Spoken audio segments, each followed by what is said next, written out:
Hi, everybody. Oh. We're telling Mike McGinley, you're the first person, so you get a wave. You get a wave. Elizabeth Young Consulting, you're the second person. I always like to shout out the first person that joins us on Home Together. Today is, what is today? It's Tuesday or Wednesday. Every day just falls into place. It's Wednesday, hump day. We're partway there. And I hope all of you are feeling pretty good today. I hope all of you are reminded that by staying in at home, staying in place, sheltering in place, you're doing your country and your world a great public service. So I want to always remind you of that.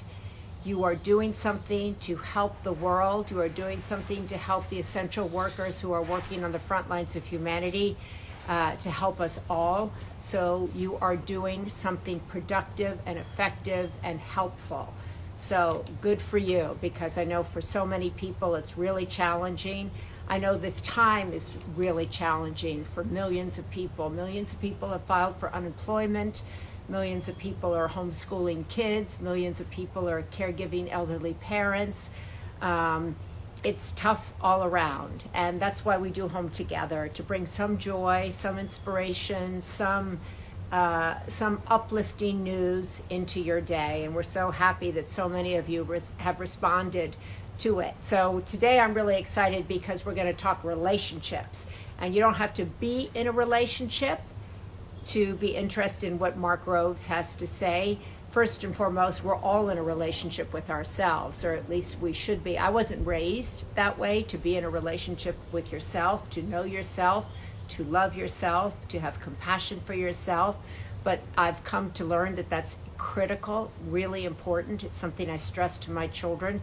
Very important to learn how to be alone, be okay with being alone, love yourself. That's not selfish, that's not egotistical. It's just something you need to learn how to do, because you end up spending most of the time in your life with yourself. So you want to be good with yourself.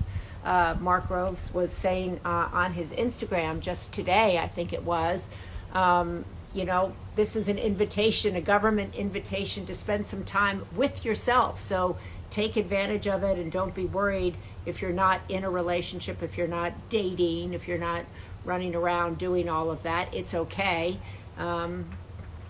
It's okay to be in a relationship with yourself. So now I'm joined by Patrick, who is in a beautiful relationship with himself and with Abby Champion. We should have Abby Champion join us one day. Oh boy. Wouldn't that be wonderful? Abby! Maybe you and Abby should do Home Together one time. Don't you think? Maybe that would be different, so everybody could see. This is Patrick, my son, Patrick Schwarzenegger. I'm Maria Shriver. You always like to say that we should introduce ourselves. Yes, we should always introduce ourselves. Oh, there's Create the Love. Mark Groves is he is really on time. Prompt 2. He is 2 prompt p.m. 2. He is here. Abby! Don't yell. I want to just say how much I really appreciate Mark Groves. We had him on last week when Instagram crashed around the world.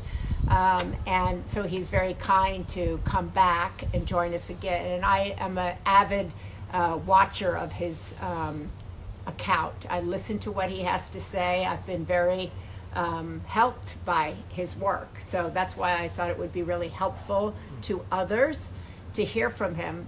A lot of people hear from him, so he doesn't need us to help people hear from him. But just in case you haven't heard of him or you don't know him, Mark Groves is really inspiring and gives you very practical tips about how to survive coronas if you're in a relationship, and how to take advantage of this time if you are not in a relationship. All right, should we bring him in? Let's bring him in. That was a great introduction. Was that a for good Mark introduction? Groves? Yeah, crashes again on us. No, please. He's in Canada, so we He don't. is? Yes, he's in Canada. Oh, Marge. He's in. Margie. There he is. What's up? I think we did it. We did it. You're back. Last time we broke the internet. That's good. Literally, it was us. It was us. Seriously, it was like the moment we started, the Instagram's like, we can't handle this. I think I was in the middle of introducing myself last time, and then all of a sudden everything was down. So and you thought it was us. You thought it was our internet, only to find out it was the world. It was the world. But anyways, Mark, it's great to see you and great to meet you. I'm Patrick. I'm Maria's son. We got to meet briefly last time. So it's great to be able to talk with you again. My mom has been saying your name for, I told you last time, weeks and months, and I know you just wrote for the Sunday paper, my mom's website, and articles that come out every Sunday, which was really great to read that one and hear from you, and we can't wait to chat with you now. So, well, thanks for having me. I really appreciate it. I'm excited. Yeah, so Mark, I was listening to your account this morning, and you were saying that this is actually people write to you, they give you their issues, and that a lot of people are saying, oh my God, I can't date during the coronavirus. I'm staying at home. I'm anxious about that. And you said, what about taking this as an invitation, if you're not in a relationship, to actually be alone, to learn how to be alone? And I wanted to start there because one of the great qualities that we all need to be resilient, to come out of this time stronger than we went in, is the ability in life to be alone. Can you elaborate a little bit on that and why you think that's important?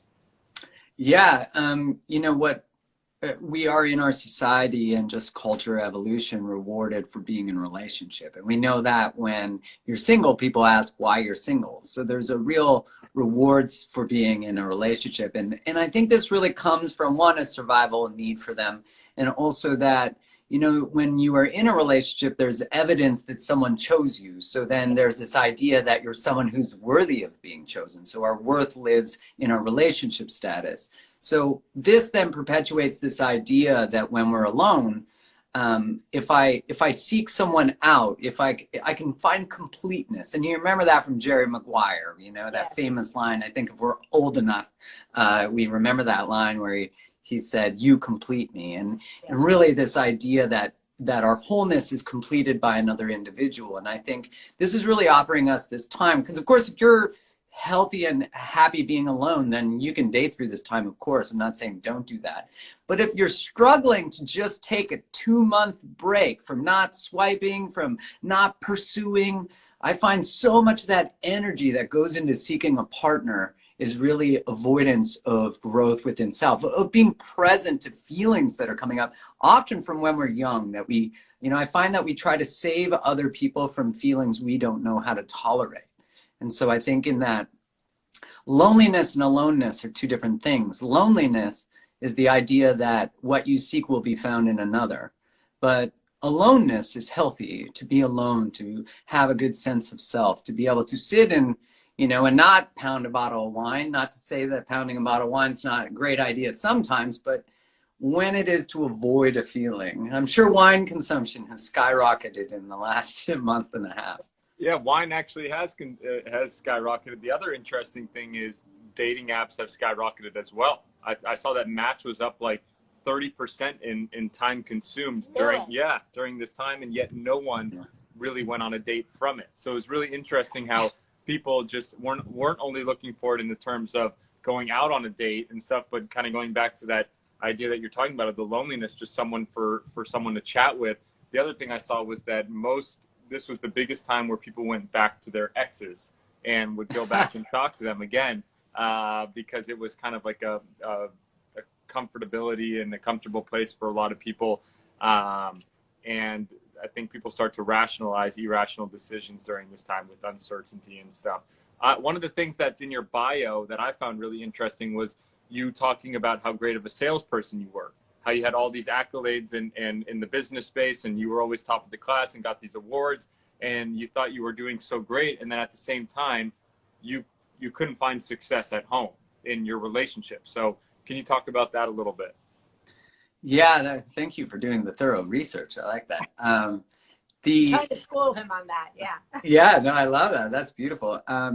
Yeah, so, you know, it was really fascinating because I had a relationship that ended, and I thought to myself, like, why am I so good at talking about everything but my feelings? Like, it wasn't a skill set issue. There was something more going on. And You know, most of my, I would say almost all of my education prior to that relationship ending was looking at like, how do I get someone to switch behaviors, to switch from one product to another, to be my customer or whatever it was, and to change a behavior. And that might have even been relationally, to manipulate in order to get a behavior that made me feel safe and comfortable. And when I started to see that if I could use this skill set to teach people actually how to communicate and connect and not manipulate behavior, but rather learn how to meet each other's needs, you know, in the essence of the writing that I wrote for the Sunday paper, I was basically saying, like, in all conversations, there are two worlds going on, two worlds that are colliding, and not always in a beautiful collision, right? Often in this sort of, and so in all conflict, both people are right, which is really a fascinating perspective to have. But it's that when you take the time to understand someone else's world, you then cultivate empathy to be able to understand why their point in that moment is actually right. As you're right too, which is, that's an interesting thing. Would you rather be connected or right? And in the alchemizing of two stories, you have connectedness. And I think that's a fascinating perspective to start to take on, that both of us can interpret coronavirus very differently, Right. Or what's going on, and both are right, you know, but often your response makes me afraid that my response isn't valid, you know? Isn't that the basis for emotional leadership in a way? Yeah, absolutely. Like, can we all have the emotional experience we're having, and mine isn't correct, but I can learn from yours. Maybe your anxiety about the experience versus my disassociation or my like casual nature about it. Maybe there is something to actually be learned from the anxiety that you're experiencing. And I might learn more about you just understanding the anxiety you have. Right. I think that I actually just finished the book Principles by Ray Dalio. And I've heard that's very good. It's very in depth. There's a lot of principles. It's very thick, but he talks a lot about the main principle behind his business at Bridgewater and everything was kind of the idea meritocracy, which was that everybody's always going to be at kind of butting heads, but how do we sit around a table and let everybody have the ability to speak and to value everybody's kind of opinion, and to kind of see it from an objective way rather than always knowing that you're going to kind of butt heads. And that's how he kind of made his company to where it is today, by not a hierarchy in a relationship or in the business stance, but how does everybody have their own kind of opinion and words of advice that they get to share. Another thing that I thought was really interesting was kind of you speaking on the idea of knowing what you want versus knowing what you think you want. And that's such a big thing that you help with people specifically that you work with. Right. You talk about discerning, kind of people telling you what they think they want, but you actually telling them what they actually really want. Yeah, it's an interesting, I feel like that's the healing of codependency, and also the inherited systems that patriarchy in general imparts upon us, which is that you know, you sort of wake up, and I find like Ram Dass's work is really fascinating, because he goes from this experience of being this Harvard professor in social sciences to being this LSD using, you know, spiritual guy. And I love the language that he uses, that we wake up in one moment and we realize that we're a soul in an incarnation. And I think that that's ultimately what occurs when you realize that the majority of what we do till we're aware of it is pretty unconscious. You know, we wonder, why do I want certain things that actually don't align with what I actually want? Why do I have certain behaviors that are unhealthy, hurt other people, hurt myself? Obviously, from a conscious space, we wouldn't choose that. And that's that beautiful world of being able to separate, what is it that I was taught that was valid, that makes sense? And what is the stuff that I've taught?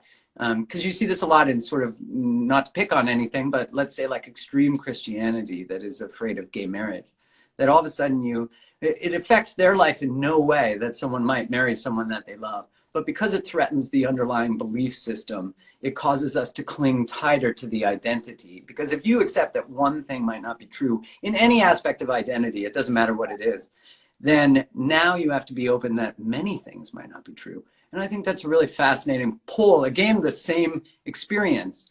Right. Can all positions be correct at the same time? That's such an interesting, it requires the dissolution of ego. Yeah. What are you finding, Mark? What are you finding when people are coming to you now? Are they coming with different questions, different needs, different desires because they're at home? They might be without their professional identity. Do you find that the questions and the desires and the anxiety to be different? Yeah, I find that if our relationships were struggling prior to COVID, they're probably really struggling now because, we might use our workplace as a place of avoiding truths at home. Yeah. And, I've always really struggled with that term. I'm sure we've all heard it, this idea of work-life balance. And I really don't believe in it because it sort of gives this idea that there's a trade-off. That there's a trade-off, that if you do one, you lose the other, and if you do the other, you lose the other, that they can't coexist. But really, life is life. Everything that's within your life it requires synergy, rather, if that makes sense. That, like, is your work giving you energy or taking it away? Is your home giving you energy or taking it away? And I think when we are left to nothing, like we can't go escape and find our worth in our work, that who are we when we're at home and there's all these truths, all these unresolved conflicts that we haven't been paying attention to. And I think, it's like people who have really beautiful baseline connections are probably more connected right now. And people who have not unresolved conflicts are probably, that's like a magnifying glass now. So it's sometimes hard to find the gift in that part, Right. But to me, but are you finding people reaching out in a more anxious way? Are they looking for something that they weren't looking for from you 2 months ago? Yeah, they're looking to how to escape and date right now. That's for sure the one thing. And they're also looking to how do I, there's like a guilt for needing to tolerate their partner right now. But it's so healthy to need individual time and individuation and to have your own, like you can't go to a room and put on some headphones and do your own thing. There's like a guilt to, do I still love them even though I don't want to be around them right now? But of course, those two things have to coexist. I think we've all probably experienced relationships where we've completely lost ourselves. And so it's terrifying at the idea of doing that. Did that make sense? Did I answer the question? Totally. Yeah, because I hear a lot of people going like, all of a sudden I'm in a room or I'm in an apartment with somebody that I have been with for a long time, but I haven't been with for a long time. Yeah, right. All of a sudden the magnifying glass is there of like, gosh, I kind of forgot about us. I think that's a thing too, where we forget. We take each other for granted. We forget. And this can apply also whether you're in a relationship or not. Can apply to your relationship with your kids. This relationship, if you find yourself at home with parents, if you find yourself at home with kids. Do you think the things you teach in terms of a relationship, maybe for Patrick and his girlfriend, also apply for parenting or in terms of relationships with your friends?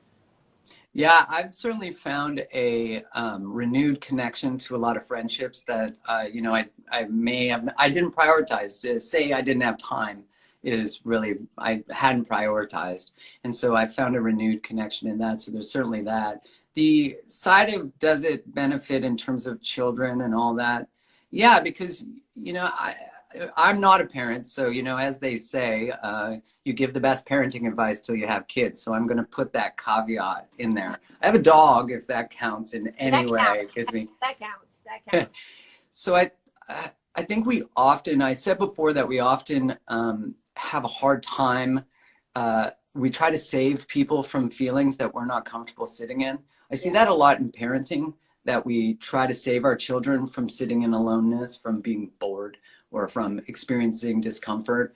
And so we try to save them from that. I think the pathway to all relational success is getting to know oneself.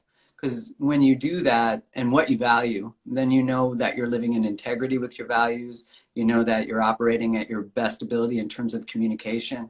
You know what is your trigger versus what is their trigger. And then you also learn, when you cultivate a compassion and understanding for your own pain, you then can hold compassion and understanding for someone else's. You won't expect them to do it for you. And that's a whole different place to come from is, do I seek relationships so someone else can heal me? Or am I doing healing work and getting the evidence and the depth of intimacy from doing that with someone else, if that makes sense? Yes, beautiful. How do you approach a lot of people in here, I'm sure, have friends or have friends that are in relationships and maybe in toxic relationships or relationships they think are kind of hindering the person from being themselves or, you know, especially in our age, you know, a lot of people kind of see that. What kind of advice do you give to people to approach someone else? Because it's such a little bit of a wonky space of how do you tell someone else, man, I don't think that you're living to your potential right now. Hey, I think this relationship is not suiting you best, etc. Well, what a challenging place to be in to tell your friend, you know, something like that. Or even your significant other that you're feeling disconnected and it's not fulfilling. I have a friend who once told me that the relationship I was in when I was younger was not a good one. I remember he said to me, I asked myself, would I want you to tell me this if I was you? And what I loved is that he put truth ahead of friendship. Like he put the risk that he might lose me as a friend. I might get angry with him for the truth that he shared. But instead I saw the courageous act that he made by just doing that. And I think in the way to approach people is we have to, one, recognize that their response to the truth doesn't mean that we shouldn't have shared it. You know, that's, right. We often, right? And when we're faced with truths that are shameful for us, like we're in an abusive relationship, we're in an unhealthy relationship, we're out of integrity and our friends are calling us out on that. Usually the shame of that truth causes us to want to push people away. Right, so you'll see people in toxic relationships often totally disassociate from their friends who tell them the truth. Wow. And often also that's a sign and a red flag of a toxic relationship is the person is trying to isolate the person from the groups and the friends. So the healing of anyone else, and this is the healing of codependency, this is the healing of dating an addict, someone who's angry, someone who's abusive, is never trying to fix them. It's only ever sharing what you know to be true about the experience and who they're being, but it's your own healing always. It's always turning within and protecting ourselves. Like, you remember that show Intervention? Yeah, I'm not sure if it's like just a Canadian phenomenon, so I always have to be mindful of that. Our television's different, not quite as good. But in that, it was always this beautiful declaration of love and commitment to what they valued, but not enabling anymore. And that's true of everything. It's like, I'm not going to enable or continue to have the same conversation with a friend who's in a toxic relationship. I'm going to say I love you and I stand for you and for your worth, but I can't support what you're doing anymore. That's beautifully put. We should mention that you have several free courses that are up now, Mark, that people can join if you're struggling with boundaries, if you're struggling with your own self-acceptance and self-healing. You can go on. Mark has free courses that you can take that are like 7 days, right? That one is, Relationships 101. Relationships 101. I actually have one more question before you go. Just curious, because I know in your kind of bio and about you work with people not only in the relationships, but also business leaders and people that are in the business field and community as well, which I do. I work with a lot of business people, and we're seeing, obviously, with small business to large business owners, people are really struggling. Yes. And, whether that's a brick and mortar store or not, people are going through kind of unprecedented times. How are you talking with kind of business leaders right now and kind of guiding them through this time or making sure that they kind of keep a certain mindset and optimism? It's so easy to go, and I heard this a lot when COVID was first occurring, as people be like, what's the gift in the experience? And I think there's two things that need to occur. One is the acknowledgement of the struggle that's really real. I think if we're not already seeing it, we're going to see the decimation of a lot of the middle class, a lot of small business, large business, as you were saying. And I know that the different stimulus packages depend on where you live and what country you're in. But the thing that I can always hold true, at least within myself too, is there's always something greater unfolding. And that's really hard to cling to. As leaders, we need to maintain what I like to call like a fulcrum, a reference point of calmness, of groundedness.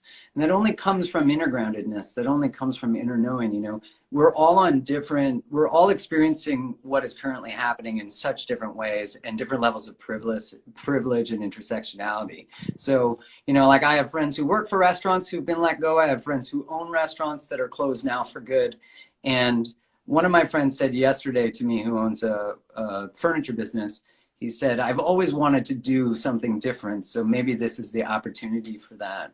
Right. And so I think the real as much as you can, is to hold space for the actual grief that's occurring for employees, for leaders, for other people, and also at the same time inviting them to the potential of possibility, but not trying to push them into the optimism yet, because then we bypass the grief and the transformation that occurs between any ending and any beginning. We're sort of like in two positions at the exact same time, if that makes sense. Yeah. And it's like when someone tells you something they're going through that they're hurting, and we say, oh, it's fine. Like, wait till the silver lining, you know, and in doing that, we invalidate the actual experience at the time. I really like that. I like seeing business leaders, you know, kind of the grief, holding space for the grief of their dream. Like you're saying that work for a restaurant, people who own the restaurant, everybody's being affected by this, depending where you're coming from it. We're doing it collectively and then also very much individually. Yeah, we're in this space where I was reading that, I don't know if you've seen that, that essay that went viral on coronavirus by Charles, I forget his last name, but it's fantastic. And he said, if there's one thing we've noticed is how quickly we can mobilize when we actually need to. Like, it wasn't a month ago that the idea of ending air travel would have been preposterous. And how much when we have to, humans can group together and build community. And it's no matter where you live or where you come from or what, anything, we're all connected by COVID, which is a really fascinating gift in the pain, which is none of us can escape the reality that COVID is reminding us of our mortality. Yeah. But when you face mortality, you face freedom. There's nothing to fear anymore. And I think that's one of the ultimate gifts of this. I love that somebody just said we should have a worldwide day of mourning, because everybody is having, which I thought is actually a beautiful idea. Actually, everybody has such a complicated relationship with grief. I've written quite a bit about that. But if we had a collective day and everybody could mourn, like we have my youngest son, you know, was about to graduate, so they've canceled his graduation, all his friends, the whole end of his senior year. For him, that's the biggest thing in their life, right? That's it. Other people have canceled weddings, the biggest thing in their life. Other people been fired and find themselves filing for unemployment. That's the biggest thing in their life. So everybody is having this giant mourning idea. Somebody, Stacy, on mourning our old lives. And many people here asking for the course. I want to reiterate it again. It's on your Instagram account. You can it's in the link. It's on the link, and you just go, you swipe up. I've swiped up. It's not swiping left or right. It's swiping up. Swiping up. And then left and right after. But, finally, I just want to ask you, because a couple people on here have said, well, what is your take on kind of the rise in domestic violence? Mark, I don't know if you have an opinion about that. Have you seen any of that in your own community, people reaching out about that? Yeah, you know, I've seen a lot of that in the news. I haven't necessarily received any direct messages about it. But I've definitely seen it in the news, and it, you know, people are at their wits' end. They're at their most stressed. People deal with uncertainty differently. And if there's an increase in domestic violence, there was already an indication of emotional violence or emotional abuse. Yeah. So there is support in order to, you know, there's many support systems depending on where we live to reach out and have people navigate us out of that. Because the only tolerance of that is no tolerance at all. That's a zero tolerance policy. And no matter how stressed we are, and I think that's what's fascinating about being pushed to the edge of everything is, like, you know, we can all be great meditators when we're sitting on a mountain in the Himalayas. But like, who are you when you're stressed, when we're at the edge, when we're faced with scarcity, when we're in fear? And this is a real test to, I think, our fortitude and to we're learning to increase our tolerance for uncertainty. And you know, what I do know for sure is that everything beautiful comes from the edge of uncertainty. Everything transformational comes from our tolerance for uncertainty. Because everything that is certain, and you know how a moment's going to work out, you've already lived, you know, and this requires our growth and our expansion. None of us have ever done this before. And that's a really interesting thing to see. Who will we be when this is over, if that's even a thing? I don't even know. Yes, I think that's a great thing to leave it with. And I think a great way to find out who you are is to take Mark's course and to follow him. Gives you a sense of who you are. And only then can you really think about who you want to be, once you kind of accept who you are, and then you know what you want to shift or, you know, adjust, so to speak. So we want to thank you so much. You're doing really great work, I have to say. Thank you. I read everything you do, and I listen to you, and I think it's really inspiring, and you're very blunt, which I like. Not everyone loves that, but I appreciate that you do. Yeah. Thank you. Well, thank you. Thank you. It's great. Thank you so much for having me. And I hope to continue to connect with you, and hopefully one day we'll meet in person, and we'll continue to follow and watch your stuff. Vancouver. Oh, I love Vancouver. Yeah, come up to Vancouver, Canada. I'll be waiting. I need another job up there. I worked up there for a few months, so you can go without a job. You see, you can just you can go visit. Yeah, you can hike. Right now I can't, but yeah, now you can. When all this is cleared, we'll have a good non-COVID reunion. Awesome. Okay. Well, thank you so much. Thanks for having me. Thank you. Have a wonderful day. You too. Create the love. That's create his, the love. That's his tag. That's his tag. Create the love. Well, thank you for everybody for watching. For all of Mark's followers that came and watched us. I'm Patrick Schwarzenegger. And I'm Maria Shriver, and we are home together. We're still home together, and we've tried to do interviews with people from all walks of life, people who are in the medical profession, people who are in the nonprofit space, people who are starting nonprofits, people who are out raising money, trying to make a difference. We're calling this the helpers, the healers, the cultivators of hope. And we wanted to do one on relationships, because so many people are at home finding themselves in a relationship, renewing their relationship, being frustrated with their relationship, having to, or discovering that their relationship is better than they even thought it was. I've talked to a couple people actually who said, you know, made me reaffirm that I'm really blessed and that I'm really happy in my relationship. So there's all kinds of discoveries going on. There really are, in many different ways. A lot of discoveries. I'm fascinated with the idea that dating apps are up, even though nobody's going on a dating app. It's really amazing to see. Maybe that's just kind of I think they something to do, connection with people. Yes. Maybe everyone's planning for a big date when this is all over. I bet that's what's happening. And I want to do a shout out. There was a Special Olympics athlete on here and saying all the time, can you do a shout out to a Special Olympic athlete? And I didn't get a chance to see his or her name. So I want to do a shout out to that Special Olympic athlete and all Special Olympic athletes that are out there around the world, and their parents and their coaches and everybody who volunteers in Special Olympics. If you're here, you're awesome. You're awesome. Y'all are awesome. Thank you so much for tuning in. We will see you tomorrow once again. Amen. Okay. You should talk to Patricia Heaton. That's a good idea. Thank you so much. Thank you, guys.